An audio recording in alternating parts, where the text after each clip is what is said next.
Hey homemakers, welcome to today's video. So today's video is going to be laid back. We're going to have a chat and mainly we're going to talk about the 4 enemies of homemaking. And it's important that we do talk about these enemies because they do hinder us from thriving in our homes. So the number 1 enemy I want us to talk about is homemaking without a vision. The Bible says where there is no vision, the people perish, or the people cast off restraint. What does that mean?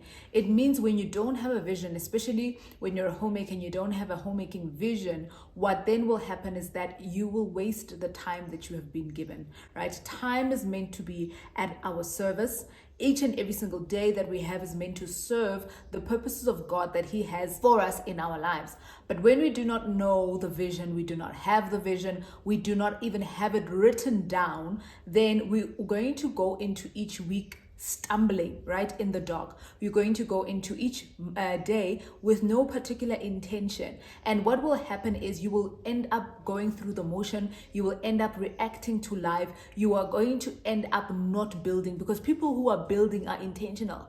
People who are building have a plan. Before they build a house, they have a plan of what the house is supposed to look like, and each day as they build, they are building what is laid down in the plan. So a vision is exactly that for the homemaker. So for this, I use a Trello board that I call my weekly command center. It is my weekly command center. This is where I start my week. So on a Saturday or on a Sunday, I pull out this board and I sit and I read my vision. I remind myself of what I am doing. I'm reminded of Habakkuk, who went to God and was complaining. He said, Lord, I don't understand what is happening. And God responded to Habakkuk and said to him, write the vision down and make it plain on paper.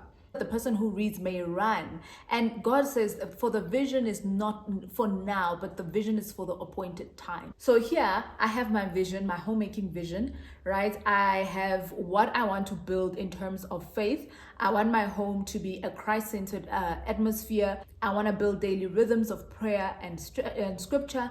And then I want to train my children in the way they should go. Then I've got legacy and mission. Then I've got my home environment. Then I've got family. I've got productivity. For productivity, as you all know, like I share in the channel, is that I want to build a home economy. And then I want to also, under growth, I want to pass my homemaking skills to my children. I want to improve my meal planning and my cooking skills. I want to add seasonal homemaking traditions. And then I want to learn and teach a new homemaking skill each season. So this is the vision that I have, and I've written down my vision. I'm not homemaking without a vision, but I'm homemaking with a vision. And I want you to ask yourself right now, do you have a vision? And one thing I've realized is that homemakers who do have a vision and homemakers who don't have a vision, they don't operate the same. They do not run their household the same. And you can tell when somebody has a vision and you can tell when somebody doesn't have a vision, because they dread the day. They dread a new week. They dread a new month. Because they don't have something that they are working towards. And when you have something that you are working towards, that thing fuels you. It gives you energy. But when you don't know what you're building, you don't know what you're doing, you don't know what you are doing in your day, it kind of demotivates you. And that is the thing I find, that it leads to depression. Okay, so that's my homemaking vision. And another second enemy is homemaking without a plan. And I've paired these two together because this is where I use the same board as well. Homemaking without a plan. So this, with my command center, I then break down my homemaking vision into smaller goals. I've got my weekly goals, my monthly goals, my quarterly goals, and my yearly goals. And what I do is I don't make outcome based goals, but I make input based goals. So I make goals that I know that I will be in control of. I cannot control the outcome. I'm not in control of the outcome, and I've learned that over the years, and I've come to terms and embrace the fact that God is the Lord of the harvest, meaning to say He's the one who gives us rain. We can plant a garden, but ultimately we are going to be dependent on God for Him to give us the rain. And also we need to understand that we are dependent on Him. So for my weekly goals, I will take whatever goals or part of my vision, and then I will break it down into weekly goals, monthly goals, quarterly goals, yearly goals, and I would be working towards something, right? I am not working at the entire vision all at the same time, but I'm working on the vision in chunks, right? And then I also have a Bible study plan. So what is the verse that I'm meditating on that week? What is my weekly focus? And who are the people that I'm currently praying for? It is important for you to be intentional about the things that you are doing so that you can be stirred up, so that you can have something worthwhile to look forward to. And then I also have a section there for my homemaking skills.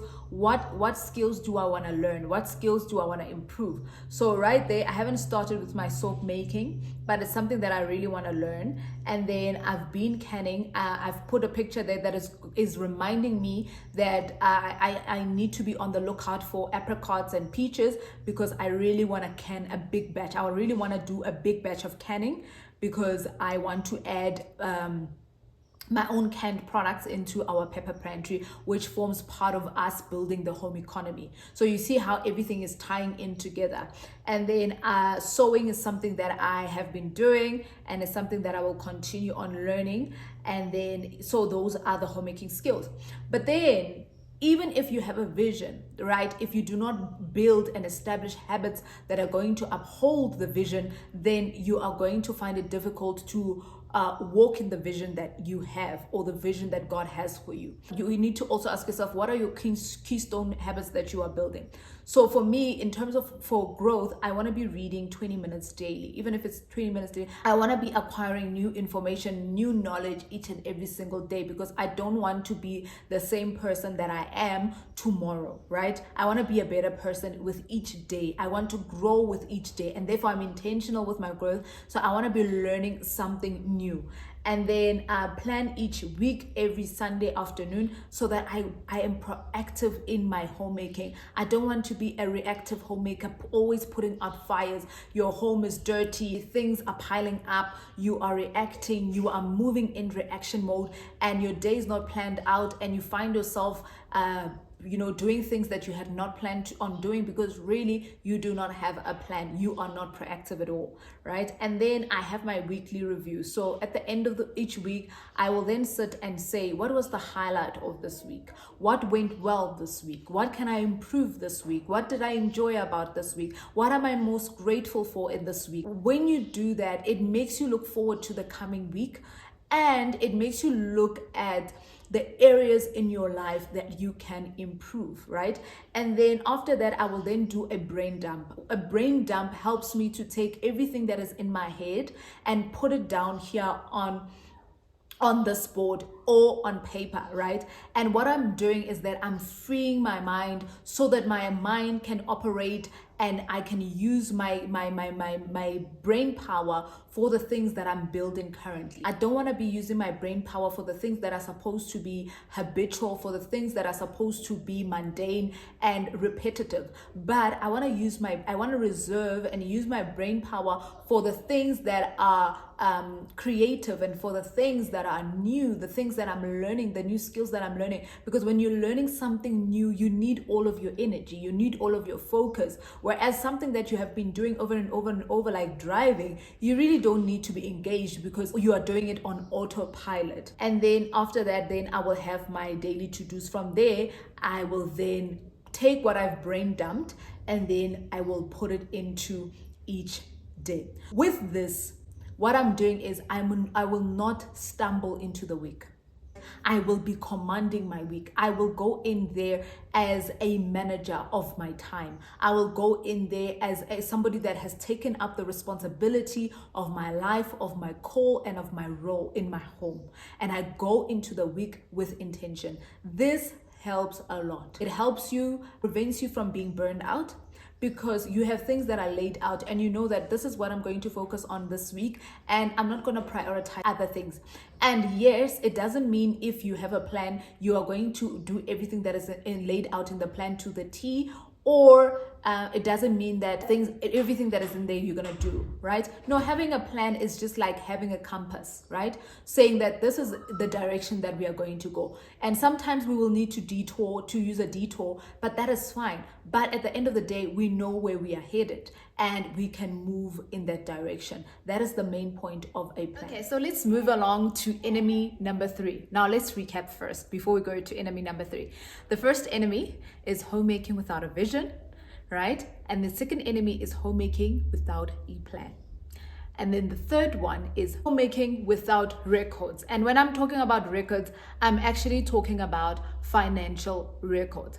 Running a home is like running a business. We know that cash flow within a business is the lifeline of the business. So when you are running a household, you know that there is income that is coming into the household. That is how we're going to be able to run the household, because at the end of the day, we want to have food on the table. We want to have, electricity. We want to have lights. We want to have all those things. Now, those are like overhead costs to the running of your business. So now you want to take what is incoming in the income, you minus the overhead costs, that is the day-to-day cost of living. After you've done that, you want to see a profit, right?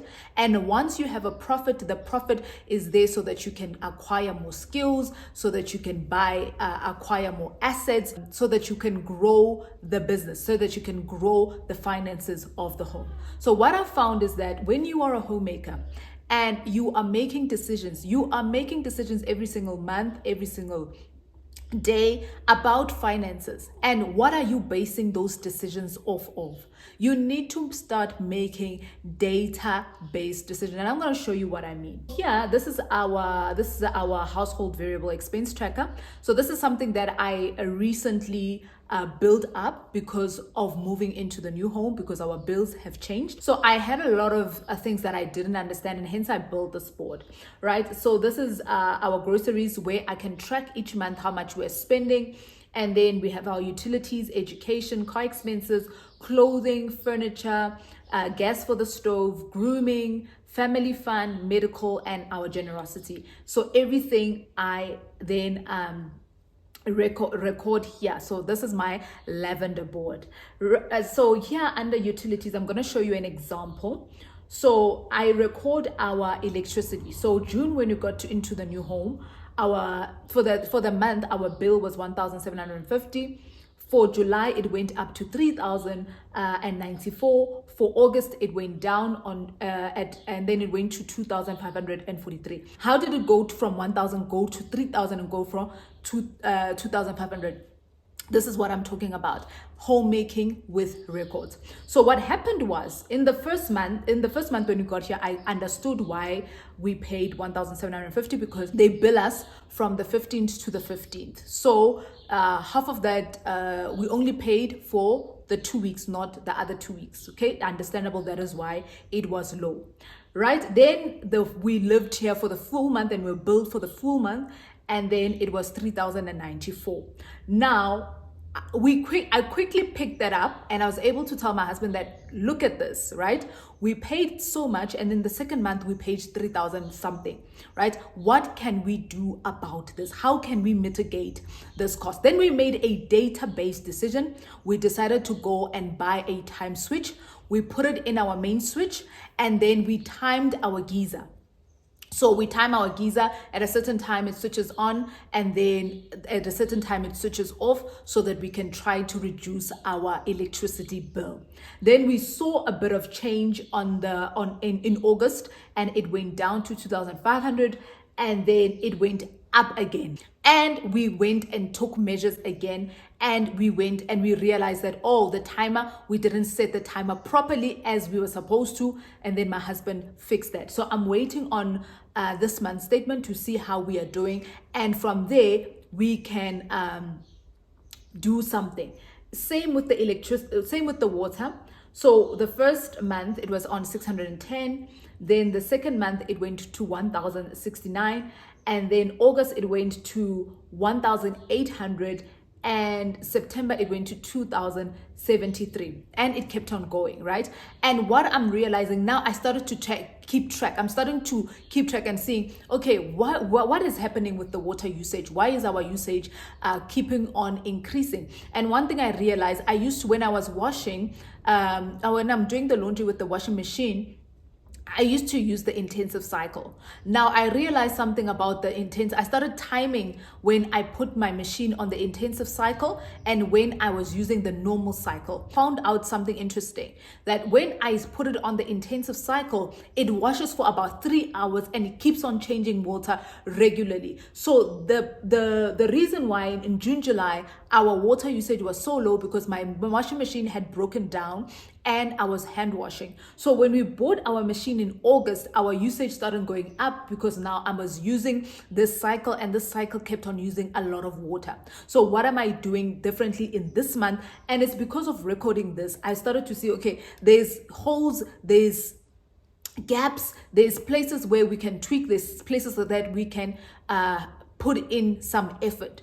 And what I've done now is that when I see something that is soil, like when the clothes are too dirty, I try to hand wash them and remove the dirt, then transfer the clothes to the machine and just use my normal cycle. I don't have to use the intensive cycle. I was so excited that my machine had this intensive cycle, and I was using it, not knowing that this cycle is actually costing us a lot because our water consumption then shoots up the roof. That's why I'm saying to you, you need to homemake with records, right?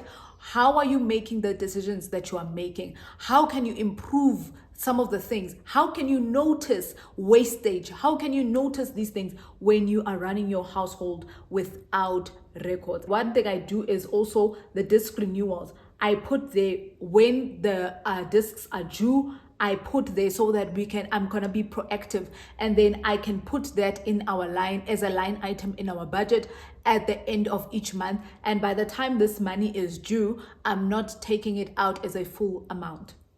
So that is me giving you a glimpse of what homemaking with records looks like and how it is beneficial in the management of your household, and how you need now as a homemaker to manage your home with records and not just be running your home and you are in the dark. You are running your home, you don't even understand what is going on, right? And this is one of the ways that I can hold myself accountable to say, I am the manager of this home, right? So when my husband starts to ask me questions like, okay, fine, I'm seeing that each and every single month we are paying more when it comes to utilities, and it's going up and it's going up and it's going up and it's going up, I can then pull my records and say, okay, look, this is what is happening, right? And then we can sit and then we can deliberate and we can actually look for better ways until we find something that works, right? Just like what we are doing with the electricity.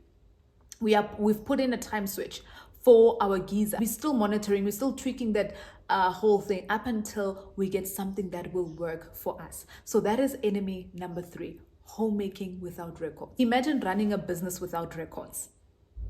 Imagine running a business without records. What kind of business will that be? That business, it wouldn't be long, and that business will fail. It will fail not because it's not a good business, but it will fail because there is no accountability, there is no faithfulness, there is no stewardship in that business. And last but not least, our fourth enemy of homemaking is homemaking without systems. The first one was homemaking without a vision. Second one was homemaking without a plan. The third one was homemaking without records. And the last one is homemaking without a system. So what do I mean about homemaking without systems? Okay, so there are tasks in homemaking and there are projects in homemaking. Tasks and projects are two different things, and there are things that they are done regularly in your home. They are done on just repeat, like your cleaning, your decluttering, your stockpile, your maintenance, all sorts of things. How are you keeping up with those things. When I was struggling as a homemaker and I couldn't keep up with the things, that I was inconsistent in my homemaking. There were times where I had a clean house one day, the next day my house is chaotic. There were times when things are organized, my drawers are organized, and there's times where everything is chaotic. Then I started to look closely into that, and I realized that it's because I'm doing it once, and then after that I resort to my old ways. I default to my old ways. Because why? I had not built systems around it. I'm going to say this again. Running your home is like running a business. A successful business has systems in place, right? And that is why that business continues to do well. This is my cleaning schedule, right? I do not clean my house all in one day. It's not going to be possible for me to do that, considering the other things that I do. The fact that I homeschool, the fact that I create content, on all sorts of things. I cannot be cleaning my house all in one day. So Monday is a kitchen day, is a living and a dining day. So that's where I clean this area. Wednesday is my office day, and then I have my decluttering plan, right? What am I decluttering, when and how? And I've implemented in my home a 15-minute declutter plan, and that system allows my home to be clutter-free, to be organized perpetually. And then I also have a place for home projects. So all the projects that we want to do in this home, there are so many things that we want to renovate in this new home. So those things, I have already jotted them down. When I go and I'm sampling paints, I also record the paint. And when you have the system, what you will do is that when you repaint your home, you will take the paint code or the paint name, save it in there so that you know that your walls are painted with this color. This is what you used. When you replace your cupboards, whether it's a kitchen cupboard or whatever, you record what the cupboard, the name of the wood is called, or your stone on your countertops, what is it called? You record all those things so that you can have a record of what have you used in your home, so that when you need to do replacements, then you already know those things. Another thing as well is when it comes to meal planning, right? I have a system around my meal planning. And before I had a system around my meal planning, I would not stick to meal planning because I felt like it was a lot of work to do each and every single week. I was starting off on a blank sheet. I didn't have anything that I was working off of, right? And if you look at a restaurant and how it runs, they have a system, right? So the first thing that they do there is that they have a menu, right? They've pre-selected the meals that they're gonna offer.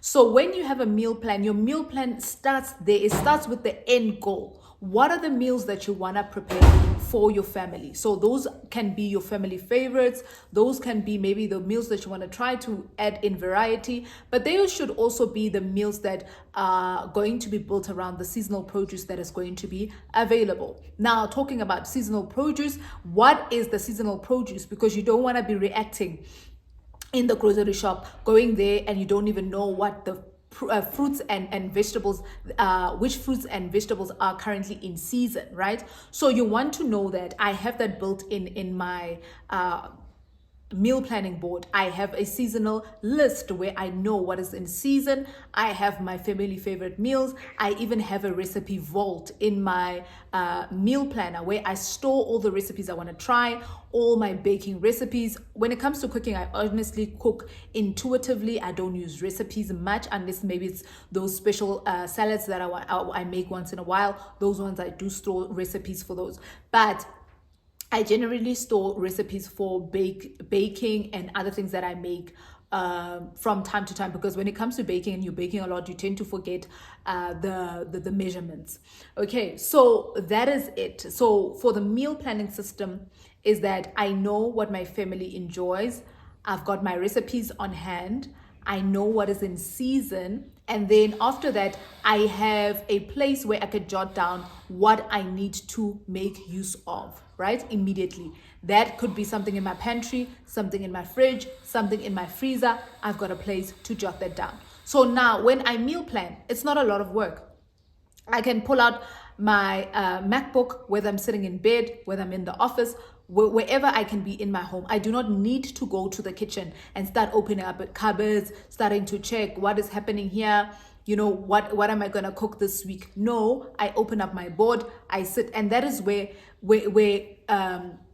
if you have a desk day as a homemaker, these things come in handy, because you can have a desk day where you sit and you look at your financial records, and then you look at your bank statement, you look at your receipts after maybe you've gone grocery shopping, you record everything into one place.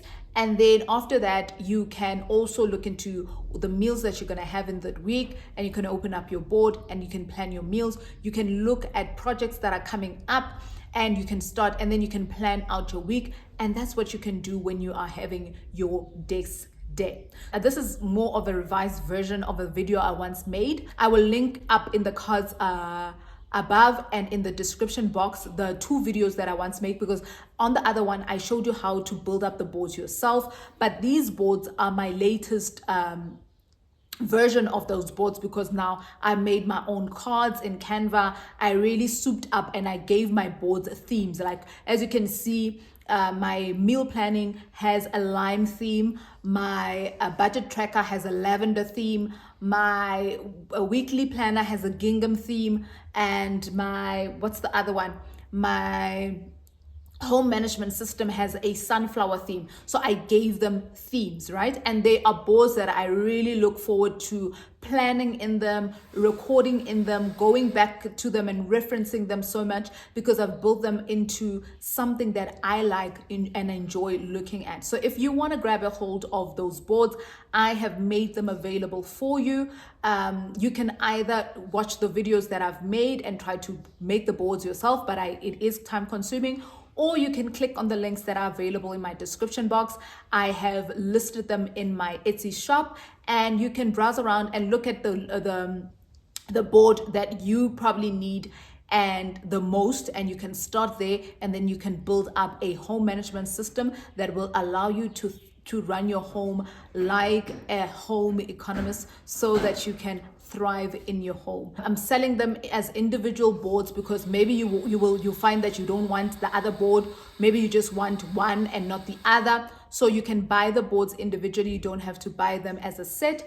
And all of these boards are the boards that I have been sharing with the Home Economist Club. So if you had been part of the membership, you would have your hands on all the boards, because everyone in the Home Economist Club has their hands on these boards. Right now in the Home Economist Club, we are having a challenge, and the challenge is building our pepper pantries, building an emergency pantry. And this is a challenge that we are embarking on for 1 full year. And hopefully this was a very valuable video for you.